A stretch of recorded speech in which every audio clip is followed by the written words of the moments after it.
హే everyone, ఎలా అన్నారు అందరూ? ఈ వీడియోలో మనము ప్యారిస్కి లేదా ఫ్రాన్స్కి, ఎస్పెషలీ ఫ్రాన్స్కి మాస్టర్స్కి రావాలనుకునే వాళ్ళ కోసం ఒక కంట్రీ ప్రొఫైల్ చేస్తున్నా అనమాట. అంటే నాకు తెలిసిన ఫ్యాక్ట్స్ అండ్ ఎవ్రీథింగ్, అకామిడేషన్ దగ్గర నుంచి వీసా వరకు ఎవ్రీ టాపిక్ మీద కవర్ చేస్తాను ఈ వీడియోలో. సో ఈ వీడియో ఫుల్గా చూడండి. మీకు ఏమన్నా క్వశ్చన్స్ ఆర్ సజెషన్స్ ఉంటే కామెంట్ బాక్స్లో ఇవ్వండి. ఎందుకు అంటే నేను ఇంకా వేరే కంట్రీస్ కూడా ఇలా ప్రొఫైల్ చేద్దాం అనుకుంటున్నాను. Please like this video, share with anyone in need. As usual subscribe చేసుకోండి. మీ సపోర్ట్ నాకు చాలా చాలా మోటివేషన్ ఇస్తుంది అనమాట. Thank you so much. So first thing వచ్చేసి, ఫ్రాన్స్కి ఏ మాస్టర్స్ చదవని వస్తారు. మాస్టర్ అంటే నేను చెప్పేది మాస్టర్స్ ఇన్ మేనేజ్మెంట్కి రావచ్చు, లేకపోతే masters in tech or masters in aerospace. ఇవి చాలా చాలా యూనో పెద్దగా ఉన్నాయన్నమాట. మాస్టర్స్ ఇన్ మేనేజ్మెంట్ ఏంటంటే ఫినాన్స్ బాగుంది, అండ్ దెన్ కన్సల్టింగ్ సైడ్ కూడా బాగుంది. అనలిటిక్స్ అవి కూడా చేస్తున్నారనమాట, బిజినెస్ అనలిటిక్స్ లాంటివి కూడా. సో ఇవి కాకుండా operations and also supply chain కూడా మాస్టర్స్ చేస్తున్నారు ఇక్కడ. టెక్ సైడ్ వచ్చేటప్పటికి masters in IT, masters in cyber security, masters in AI and ML, ఇలాంటి కోర్సెస్ చాలా బాగున్నాయి ఇప్పుడు. అవి కాకుండా aerospace, France is known for its aerospace industry. ఇక్కడ మనకు ఎయిర్బస్ ఉంది, దాన్ని నమ్ముకొని చాలా స్టార్టప్స్ ఉన్నాయి. At the same time Rafale and Mirage లాంటి ఫైటర్ జెట్స్ ఇక్కడే ప్రొడ్యూస్ అవుతాయి ఫ్రాన్స్లో. సో ఇది కూడా ఒక బెస్ట్ థింగ్ అనమాట. మీరు ఏరోస్పేస్లో మాస్టర్స్ చేయాలి అంటే France is one of the best places in the world. ఇది కాకుండా research and research sciences, health care లాంటి ఇండస్ట్రీలో కూడా ఇక్కడ జాబ్స్ ఉన్నాయి. ఎడ్యుకేషన్ నాకు తెలియదు, కానీ జాబ్స్ పరంగా అయితే ఈ ఇండస్ట్రీలో కూడా ఇక్కడ బాగా జాబ్స్ ఉంటున్నాయి అన్నమాట. సో నా సైడ్ నుంచి ఇది నేను మీకు ఇచ్చే ఇన్ఫర్మేషన్ ఎడ్యుకేషన్ పరంగా. సో మీరు మాస్టర్స్కి రావాలి అనుకుంటే సెలెక్ట్ ద రైట్ కాలేజ్. అంటే ఎలా, ఫ్రాన్స్లో there are lot of colleges. Accreditation ఉన్న కాలేజెస్ ఆర్ఎన్సిపి అప్రూవ్డ్ కాలేజెస్కి మాత్రమే రండి. ఆర్ఎన్సిపి అప్రూవ్డ్ కాలేజెస్కి రాకపోతే పోస్ట్ స్టడీ వర్క్ వీసా రాదు. అట్ ద సేమ్ టైం మనకు జాబ్స్కి కానీ రేపు ఫ్యూచర్లో ఫర్దర్ ఇష్యూస్కి కానీ ప్రాబ్లం అవుతుందన్నమాట. So please select a good college, decent college and above. If it's not decent ఆ కాలేజ్కి వెళ్ళొద్దు, నా సజెషన్ అనమాట అది. ఫీజు తక్కువ అని కానీ ఇలాంటి వాటికి ప్లీజ్ వెళ్ళొద్దు. ఎందుకు అంటే ఇక్కడ ఫ్రాన్స్లో college name matters. I'm telling you, ఫ్రాన్స్లో ఫుల్ టైమ్ జాబ్ రావాలి అంటే కాలేజ్ నేమ్ మ్యాటర్స్. ఇది ఎడ్యుకేషన్ పరంగా నా సజెషను. నెక్స్ట్ వచ్చేసి పోస్ట్ స్టడీ వర్క్ వీసా అనమాట. ఫ్రాన్స్లో పోస్ట్ స్టడీ వర్క్ వీసా అనేది 2 years ఇస్తారు. మీ మాస్టర్స్ 1 year అయినా 2 years అయినా post study work visa 2 years ఉంటుంది. So it's a very good thing అనమాట. కానీ ఒకటి గుర్తుపెట్టుకోవాలి, ఫ్రాన్స్ నుంచి అప్లై చేస్తే మాత్రమే post study work visa 2 years ఇస్తారు. ఇండియా నుంచి అప్లై చేస్తే post study work visa 1 year మాత్రమే ఉంటుంది. పోస్ట్ స్టడీ వర్క్ వీసాని ఇక్కడ ఏపీఎస్ అని అంటారు. ఇంకొక విషయం, there is no 5 years post study work visa. 5 సంవత్సరాలు పోస్ట్ స్టడీ వర్క్ వీసా అన్నది నిజం కాదు. 5 సంవత్సరాలు అల్యూమినా వీసా అని ఉంటుంది. అంటే ఫ్రాన్స్కి ఎన్నిసార్లు అయినా వచ్చి వెళ్ళొచ్చు. 3 months ఇక్కడ ఉండొచ్చు అనమాట 5 yearsలో. That is post study alumni visa. అది వర్క్ వీసా కాదు. వర్క్ వీసా ఏపీఎస్ అనేది మీ మాస్టర్స్ అయిపోయిన తర్వాత 2 years మాత్రమే ఉంటుంది. బ్యాచులర్స్కి ఈ post study work visa 2 years or 5 years ఏది కూడా లేదు. అల్యూమినై వీసా లేదు, పోస్ట్ స్టడీ ఏపీఎస్ 2 years కూడా లేదనమాట. ఓన్లీ ఇది మాస్టర్స్, పిహెచ్డి చేసిన వాళ్ళకి మాత్రమే అప్లికబుల్, డాక్టరేట్ ఇవి చేసిన వాళ్ళకి మాత్రమే అప్లికబుల్ ఉంటుంది. So 2 years post study work visa అనేది ఓన్లీ మాస్టర్స్, డాక్టరేట్ చేసిన వాళ్ళకి అండ్ పిహెచ్డి చేసిన వాళ్ళకి మాత్రమే అవైలబుల్ ఉంటుంది. నెక్స్ట్ వచ్చేసి నేను చెప్పాలనుకునేది ఇక్కడ స్టాండర్డ్ ఆఫ్ లివింగ్ గురించి. సో చాలామంది అడుగుతారనమాట, హాస్పిటల్స్ ఎలా ఉంటాయి, ఎడ్యుకేషన్ ఎలా ఉంటుంది, సెటిల్ అవ్వాలంటే ఎలా ఉంటుంది అని. సో నా సైడ్ నుంచి నాకు ఫ్రాన్స్ స్టాండర్డ్ ఆఫ్ లివింగ్ నచ్చిందనమాట. Hospitals one of the best in the world. System కూడా చాలా బాగుంటుంది. నా ఫ్రెండ్స్ చాలామంది ఎవరైనా అంటే ఎప్పుడైనా హాస్పిటల్కి వెళ్ళినప్పుడు వాళ్ళ సజెషన్స్ నేను రివ్యూ అడుగుతాను అనమాట. ఎందుకు అంటే నాకు రేపు అవసరం వచ్చినప్పుడు నేను ఎలా ఫాలో అవ్వాలి ప్రాసెస్ అని చెప్పుకోవడానికి. ఇక్కడ మనము కార్టే విట్టాలని చెప్పి మనకు స్టూడెంట్ కార్డు ఉంటుంది, హెల్త్ కార్డ్ ఉంటుంది. ఆ కార్డ్ తీసుకెళ్తే మనకు anything and everything is free or reimbursed. అది కాకుండా మ్యూచువల్ ఫండ్స్ ఇన్సూరెన్స్ అని ఉంటుంది. అది తీసుకుంటే అయితే ఆల్మోస్ట్ 98% మీరు ఏది పే చేయాల్సిన అవసరం ఉండదు. సో ఈ హెల్త్ కేర్ పరంగా ఇది. సో రేపు ఫ్యూచర్లో సెటిల్ అవ్వాలంటే కూడా this country has a very good lifestyle. ఇక్కడ they give priority to work. అంటే at the same time after 6 అయితే ఎవరు పనిచేయరనమాట. లంచ్ బ్రేక్స్ బాగుంటాయి, హాలిడే బెనిఫిట్స్ బాగుంటాయి. సో ఒక జాబ్ వచ్చిన తర్వాత లైఫ్ ఇలా ఉంటుంది. Third is fourth point is jobs అనమాట, అండ్ అన్ఎంప్లాయ్మెంట్ రేట్ కూడా. సో ఫ్రాన్స్లో అన్ఎంప్లాయ్మెంట్ రేట్ ఎక్కువ compare to other parts of the world. ఎందుకు అంటే ఇక్కడ జాబ్ రావడం కానీ జాబ్ పోవడం ఇది చాలా కష్టం అనమాట. అంటే మిమ్మల్ని కంపెనీ హైర్ చేసుకున్న తర్వాత మీ జాబ్ తీయాలి అంటే కుదరదు. So hiring and firing process చాలా చాలా కష్టం, అంటే ఇక్కడ క్రిటికల్గా ఉంటుంది. వన్స్ జాబ్ వస్తే అడగండి ఎవరినైనా ఫ్రాన్స్లో ఉన్న వాళ్ళని, వాళ్ళ జాబ్ పోవాలి అంటే కంపెనీ ఎయిదర్ ఆ రోల్ మొత్తం తీసేస్తే తప్ప మిమ్మల్ని ఫైర్ చేయడానికి ఉండదు. ఇక్కడ చాలా చాలా స్ట్రిక్ట్ రూల్స్ ఉంటాయి అన్నమాట. And company will get in to the trouble. మిమ్మల్ని జస్ట్ లే ఆఫ్ చేయాలి అనుకుంటే they need to give a valid reason to fire you. So జనాలకి ఇక్కడ అది చాలా మంచిదన్నమాట, లైక్ సెక్యూరిటీ బాగుంటుంది.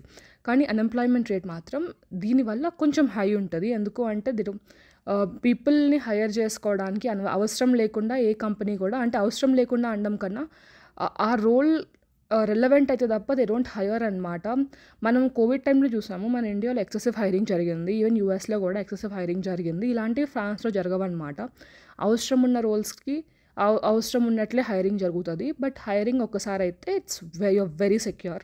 So that's a very very good thing అనమాట. ఫ్రాన్స్లో జాబ్ చేయాలి అనుకుంటే మాస్టర్స్ అయిపోయిన తర్వాత జాబ్ తెచ్చుకొని కొంచెం టైం పట్టచ్చు, 6 months అట్లా. But once you get a job you will be in a good position. Next language. French language నేర్చుకోవడం వెరీ వెరీ రికమెండెడ్. ఎందుకు అంటే కెరియర్లో ఫస్ట్ జాబ్ ఒకవేళ ఫ్రెంచ్ లేకుండా వచ్చినా, ప్రమోషన్స్ కావాలన్నా, కంపెనీలో జాబ్ రావడానికి కూడా చాలాసార్లు ఫ్రెంచ్ అవసరం పడుతుంది. ఫ్రెంచ్ లాంగ్వేజ్ ఫ్రాన్స్తో పాటు Luxembourg, parts of Belgium and parts of స్విట్జర్లాండ్లో కూడా మాట్లాడతారు. సో ఈ లాంగ్వేజెస్ అంటే నేర్చుకోవడం కొంచెం కష్టమే, నేను ఈజీ అని చెప్పను. ఎస్పెషలీ మన ఇండియన్స్కి ఇంతకుముందు ఏ లాంగ్వేజ్ నేర్చుకోకపోయి ఉంటే ఇంతకుముందు ఫ్రెంచ్ నేర్చుకోవడం is very very difficult. So that's it for you language పరంగా తీసుకుంటే. I recommend you to strongly learn the language if you're coming to France, or if you already అంటే ఫ్రాన్స్లో లాంగ్ టర్మ్ సెటిల్ అవ్వాలి అనుకుంటే French నేర్చుకోండి. Suggestions కూడా నేను already ఒక వీడియోలో చేశాను అనమాట, you can see that. Next వచ్చేసి బ్యూరోక్రసీ. ఫ్రెంచ్ బ్యూరోక్రసీ ఏంటి అంటే మనకు వీసా ఇచ్చేటప్పుడు 1 yearకి మాత్రమే ఇస్తారు. ఇక్కడికి వచ్చిన తర్వాత స్టూడెంట్ వీసా కూడా 1 year తర్వాత రెన్యూ చేసుకోవాలి. అంటే వీసా ఎక్స్పైరీ 2 to 4 months ముందు మనము ఇక్కడ రెసిడెంట్ కార్డ్కి అప్లై చేసుకోవాలి. స్టూడెంట్ రెసిడెంట్ కార్డ్కి టిటిడిసిఆర్ అంటారు, టీడీఎస్ అంటారు. సో అది అప్లై చేసుకోవాలి. అండ్ ఈవెన్ మనకు పోస్ట్ స్టడీ వర్క్ వీసా కూడా 1 yearకే ఇస్తారనమాట. So that's a big hurdle బ్యూరోక్రసీతో డీల్ చేయడము. డిలేస్ చాలా అవుతాయి. కొంతమంది ఫ్రెంచ్ మాట్లాడకపోవచ్చు, డాక్యుమెంటేషన్ చాలా చాలా ఎక్కువ ఉండొచ్చు. But dealing with it is a bit of ఏమంటారు లాంగ్ టర్మ్ ప్రాబ్లమ్. అంటే ప్రాబ్లం అని చెప్పను, పేషెన్స్ ఎక్కువ ఉండాలన్నమాట to deal with French bureaucracy. అంటే they still run on papers a lot. కొన్ని ప్రాసెసెస్కి ఇంకా ఇంటర్నెట్ ఉన్నా కూడా they rely on paper a lot. For example ఇప్పుడు నేను నాకు ఏమంటారు I had an issue with నా ట్రాన్స్పోర్ట్ కార్డ్ మీద లెటర్స్ అనమాట. Banking everything is on papers. So కొంచెం హెడేక్ అవుతుంది. బట్ మీకు కనుక అంటే లెటర్స్ రాయడం అలవాటు లేకుండా ఉంటే ఫ్రాన్స్కి వస్తుంటే అలవాటు చేసుకోండి. సో యాజ్ అ స్టూడెంట్ మనం ఇండియాలో ఉన్నప్పుడు ఎవ్రీథింగ్ ఈజ్ ఆన్ ఇంటర్నెట్ అయిపోయింది. But you still get lot of letters, lot of bills and documents everything పేపర్లో వస్తుంది అనమాట. బ్యూరోక్రసీతో టైం పట్టవచ్చు. ఇవన్నీ కొంచెం పేషెంట్తో ఉండాలి. నెక్స్ట్ వచ్చి శాలరీస్ అనమాట. ఫినాన్షియల్గా salaries to be very honest US is the best place ఫినాన్షియల్గా ఎక్కువ శాలరీస్ వచ్చేది. కానీ యూఎస్తో అంత రాదన్నమాట ఇక్కడ శాలరీస్ ఫ్రాన్స్లో. But standard of living, security, peace ఇవన్నీ కాంపెన్సేట్ చేస్తాయి. ఇక్కడ మనం ఖర్చు అంటే the fees we spend and the money we get back, I think Europe is actually good in that ratio. కాకపోతే యూఎస్లో salaries are really higher compare to France. నేను నిజం చెప్తున్నా, ఎవరికి అబద్ధం చెప్పట్లేదు. It's your decision at the end of the day. But నా ప్రకారం అయితే I feel the standard of living here compensates for lack of అంటే higher salaries. Plus cost of living కూడా ఆ సాలరీస్ని బట్టే ఉంటుంది కాబట్టి that's it of compare for Europe.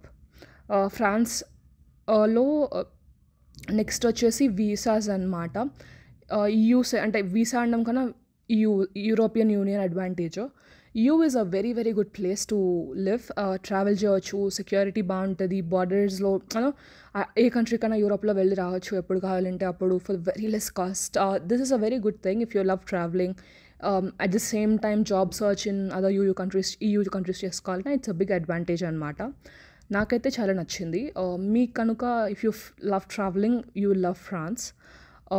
Next మాస్టర్స్కి వచ్చే వాళ్ళకి అకామిడేషన్. ఫ్రాన్స్లో హౌసింగ్ అంటే చాలా చాలా చిన్న హౌసెస్ ఉంటాయి, especially in cities like Paris. Cost of accommodation ఎక్కువ ఉంటుంది, దొరకడం కూడా చాలా చాలా చాలా కష్టంగా ఉంటుందన్నమాట. సో గుర్తుపెట్టుకోవాల్సింది ఏంటి అంటే be very very cautious while paying for an apartment. Don't live అంటే షేడీ ఏరియాస్లో ఉండకండి. Please find very at least decent and more తక్కువ రెంట్కి వచ్చినా కూడా షేడ్ ఏరియాస్లో ఉండకండి, డీసెంట్ ఏరియాస్లో ఉండండి అని చెప్తున్నా. సేఫ్టీ ఇక్కడ చాలా చాలా ఇంపార్టెంట్ అనమాట.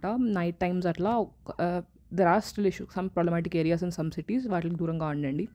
నెక్స్ట్ వచ్చేసి హౌసింగ్ అసిస్టెన్స్ అనమాట. ఫ్రాన్స్ గవర్నమెంట్ ఎవ్రీ మంత్ మనం కనుక క్యాఫ్ ఎలిజిబుల్, ఏపీఎల్ ఎలిజిబుల్ ఉన్న హౌసెస్ కనుక రెంట్కి తీసుకుంటే స్టూడెంట్స్కి రెంట్ రియంబర్స్ చేస్తారనమాట. దాట్స్ అరౌండ్ 100 to అంటే 0 to 230 206 యూరోస్ మధ్యలో మనకు ఎవ్రీ మంత్ అంటే ఈ మంత్ మనం కట్టినంటే నెక్స్ట్ మంత్ రియంబర్స్ అవుతుంది మనకు, which is a very very good thing for students. ఈ హౌసింగ్ అసిస్టెంట్ని యూస్ చేసుకోండి.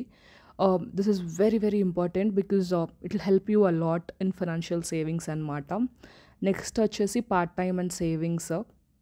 సో ఫ్రాన్స్లో part times usually can happen in these అంటే అమ్మాయిలకైతే బేబీ సిట్టింగ్ జాబ్స్ అండ్ చాలా చాలా హెల్ప్ అవుతాయి. ఇవి కాకుండా అయితే వేర్ హౌస్ జాబ్స్ ఉన్నాయి, ఇవి కాకుండా రెస్టారెంట్ జాబ్స్. ఫ్రెంచ్ వస్తే KFC, మెక్డొనాల్డ్స్, స్టార్బక్స్ లాంటి వాటిలో రావచ్చు. ఫ్రెంచ్ రాకపోతే Indian restaurants, but I don't suggest it, exploit చేసేస్తారు ఇండియన్ రెస్టారెంట్స్లో.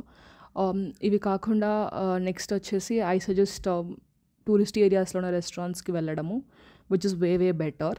అండ్ నెక్స్ట్ వచ్చేసి లిస్ట్ ఆఫ్ స్టాప్ సిటీస్ అనమాట. Paris, లీల్, Lyon, టులూస్, knees, Cannes, hangers ఇలాంటి సిటీస్లో కూడా లియాన్ ఇలాంటి సిటీస్లో కూడా మనం మాస్టర్స్ చేయవచ్చు. ప్యారిస్ ఒక్కటే కాకుండా ఇలాంటి సిటీస్లో కూడా you can go and study. Rennes కూడా బాగుంటుంది. So these are very very good cities to do your masters in. Apart from these next వచ్చేసి నా సైడ్ నుంచి ఇంకొక సజెషన్ ఏంటి అంటే, ఒక సిటీకి వెళ్ళే ముందు do your research if the city is for you, if the college is for you or not, which is very very important before you go to a city. మీరు ప్యారిస్కి వస్తుంటే గుర్తుపెట్టుకోండి, Paris is the one of the world's cost of living ఎక్కువ కంట్రీస్లో ఒకటన్నమాట, సిటీస్లో ఒకటన్నమాట sorry. So it's very very expensive to live in Paris compared to other small cities like Reims or లీల్. అక్కడ కాస్ట్ ఆఫ్ లివింగ్ తక్కువ ఉంటుంది ప్యారిస్తో పోలిస్తే. So that's all for this video. మీకు ఏమైనా సజెషన్స్, క్వశ్చన్స్ లాంటివి ఉంటే కామెంట్స్లో పెట్టండి. If not that's all for now. నేను 1-on-1 సజెషన్స్ తీసుకుంటాను టాప్మేట్లో, లింక్ కూడా డిస్క్రిప్షన్ అండ్ కామెంట్ బాక్స్లో ఉంటుంది. Thank you for your support. Please like this video, subscribe to the channel and share with anyone in need. Thank you.